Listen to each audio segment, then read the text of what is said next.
Hey, Cookies here. So it seems like the Discipline Priest video that I put out just the other day is being pretty well received.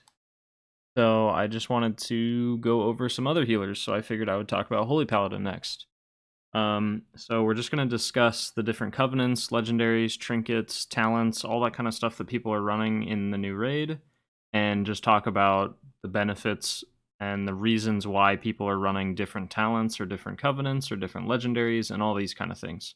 So to get things started, we will just talk about covenant first.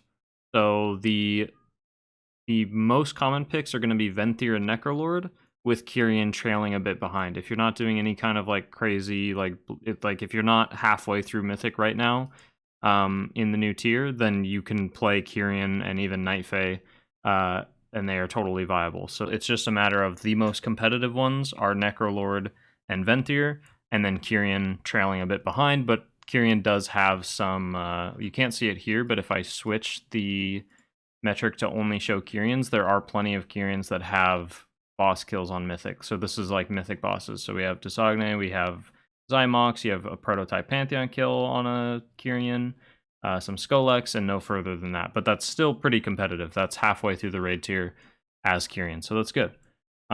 Okay, so we will go back to this, and we'll talk about each of the covenants. So first off, your default choice, if you're just wondering what covenant you should play out of all of them, like if you're asking yourself that question, then the answer is Necrolord. So play Necrolord if you aren't sure of the three covenants which one you need to be playing. It's just the best default choice. So Necrolord gives the best like throughput healing just across the entire fight. There's no like gimmicks about it or anything like that. You just get a powerful legendary and you get a powerful toolkit, and then you go in the raid and you do a lot of healing. And that's kind of what Necrolord does. Venthyr, on the other hand, is going to be something where it's better in a coordinated group or on certain bosses where Ashen Hollow is very, very powerful. So, for instance, if I scroll through some of these bosses, you will notice that on some of them, there's a lot of Necrolord representation on a boss like Artificer Zymox. And the reason for this is because on Artificer Zymox, there's a lot of consistent damage from start to finish of the boss fight. Like every 30 seconds, the raid is taking quite a significant amount of damage. Whereas on a fight like Dsagne on Mythic, the strategy is to pretty much dodge all of the circles, the halos, the rings that hit the raid. So the most amount of damage that's going to happen to the group is when the ads are dying, and then when the boss teleports and uses her barrier and does the channel ability that does raid damage. So this is why Ashen Hollow would be huge. And Necrolord may not be as beneficial on this fight because you're not needing to do consistent healing throughout the whole fight. You just need bursts of healing to survive certain windows when the raid is actually taking damage. And that's where Venthyr really shines, is when you need a powerful cooldown. Again, Prototype Pantheon, the reason you would see a lot of Venthyr here is primarily because of damage, because Ashen Hollow is going to absolutely shred through the bosses in the last phase, and that's very, very beneficial. Same thing for healing. And then Skolex has about even, and that makes sense. And then we have, other bosses that we'll talk about here in just a little bit. But going over, so to recap real quick, Necrolord is really good at consistent healing throughout the entire fight. That's why it's a great default choice, because it just does its thing. It does healing. There's not much to think about other than that. Venthyr, however, you need to think about it more. You need to plan and strategize where to use Ashen Hollow to its best effectiveness, and it can be very, very effective if used properly. And then we have Kyrian, which pretty much follows suit with Necrolord. It's just a little bit weaker. So Kyrian is good at consistent healing throughout the whole fight. Where I could see Kyrian being better than Necrolord is on lower difficulty content. Say you're like clearing heroic right now, or you're only AOTC rating. Like that's the most amount of rating that you do, is you usually get AOTC and then kind of call it quits for the raid tier. Kyrian would be a better choice than Necrolord if you find yourself overhealing a lot. So if you have, it would depend on group comp and stuff like that, but if you have like a Holy Priest in your raid and a Resto Druid and a Mistweaver Monk and you're playing Holy Paladin, then Kyrian is going to probably be a better choice than Necrolord, because you play Shock Barrier and Glimmer of Light as Kyrian, which makes it to where you're applying absorbs to the raid rather than just raw healing with something like Necrolord, which can benefit a lot because those absorbs are going to get value even if the raid is full HP. So even if you overheal somebody with a Holy Shock, they still get that barrier that's going to get eaten down, and then that will benefit your healing. So that's where Kyrian can kind of outweigh Necrolord in some cases, is basically lower difficulty content, or if you find yourself overhealing a lot and having a struggle of like fighting over healing people with the other healers.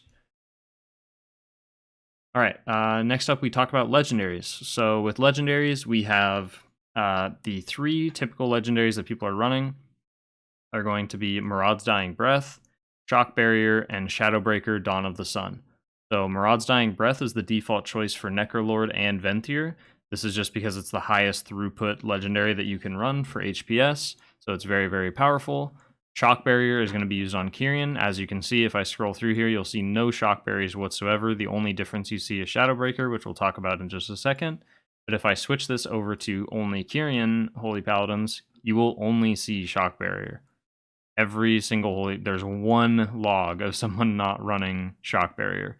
So Shock Barrier is the best for Kyrian, and that's because it synergizes with Glimmer of Light and your Divine Resonance, and your just Divine Toll and stuff like that. So it's the clear choice for Kyrian. And then the other one is Shadowbreaker. So for Shadowbreaker, this is going to be a good legendary on fights where range is an issue. So where there's not a good melee stack, or where the raid is very split up, or you have bosses where the range are really far away from the melee. So bosses that stand out are Skolex. You obviously don't see too much representation here, and that's probably because these raids have a decent amount of melee. But like this log here, there's probably a decent amount of range players over melee players. And then Halandris is like the number one where you just see this legendary and only this legendary, and that's because even the melee have to be incredibly spread out the entire fight. And what Shadowbreaker Dawn of the Sun does is increase the range of your Light of Dawn and also benefit everybody that it hits as if they were right next to you. So it just makes that the whole raid needs to be spread thing. It makes that a lot easier for you to manage as a Holy Paladin and still get a lot of benefit from your tier pieces and Light of Dawn and all that stuff. So those are the 3 options that you'll see. So typically run Maraud's Dying Breath if you are playing Necrolord or Venthyr, and then you can swap that legendary to Shadowbreaker for certain bosses like Halandris, Skolex, and I think that's really the only ones where I see it being really beneficial, because everywhere else you can be pretty stacked up. And then Shock Barrier if you are Kyrian. I am curious to see, I believe even on Halandris, you still run Shock Barrier. I guess we don't see it here because there's no mythic log. So let's just look at Heroic and see what people are running, because I'm wondering if Kyrian ends up switching their legendary also, which would be interesting. So we have, where is Halandris? Did I already skip it? Okay, so they're still running Shock Barrier. So Shock Barrier is just the clear choice for Kyrian, and that's just because of how much it synergizes with Glimmer of Light and all that. Cool. So next up, we're going to talk about Trinkets. So Trinkets are really straightforward with Holy Paladin, so I'm not going to spend too much time on this. You basically just want stat sticks like you always have this entire expansion. So Unbound Changelings are really good. The first class healing distributor is fine. You have the Shadowed Orb of Torment from the previous raid. The Elegy from Pantheon is really good. The Alchemist Stone is great. All these trinkets that just give you more stats are going to be your go-tos. Other than this, you can see some people running Ruby, and while it is viable on Necrolord, it doesn't get as much power from playing Necrolord. So if you have a Ruby, the best thing to do is to combine that with Ashen Hollow as a Venthyr. So Venthyr is going to benefit the most from Ruby. It's not like if you play Venthyr, you don't have to run a Ruby. Like if I go here and look at only Venthyr Holy Paladins, you'll see that a lot of people still just run random stat trinkets and stuff. But you'll see a lot more rubies as Venthyr Holy Paladins, and that's because you can just combine it. Like on Prototype Pantheon, for instance, like the top log is going to be a ruby because you get into the last phase, you pop ruby, you pop Ashen Hollow, and it's just going to do a ton of damage. And if we look at like damage parses instead of healing parses, you will probably see a very similar pattern where we see a lot more rubies. So you can see 4 rubies on the first boss, no rubies on that boss. No rubies. Prototype Pantheon, you see multiple rubies. The ruby's very good in combination with Venthyr because of Ashen Hollow. Okay, so that is pretty much it for trinkets. Is you just want stat sticks, nothing fancy. Just that things that give you stats are going to be very beneficial. And then we have talents. So first off, in the I guess the first thing I'll cover is Kyrian. So you always run Glimmer of Light as Kyrian, as far as I'm aware. So if we look at Kyrian Holy Paladins once again, you'll see them pretty much only running Glimmer. There are a few cases where they are not, but Glimmer is overwhelmingly popular across the board on all of these fights. And that's just because, again, it synergizes so well with our double legendaries as Kyrian and running Shock Barrier. As for the other covenants, or the first row of talents, we have Bestow Faith, and we have Crusader's Might and Light's Hammer. So typically Crusader's Might is best on Kyrian if you can afford the mana, but it's also good for Necrolord and Ventir, again, if you can afford it, because it costs a lot of extra mana, because it's forcing you to use more Crusader Strikes, and in turn forcing you to cast more Holy Shocks.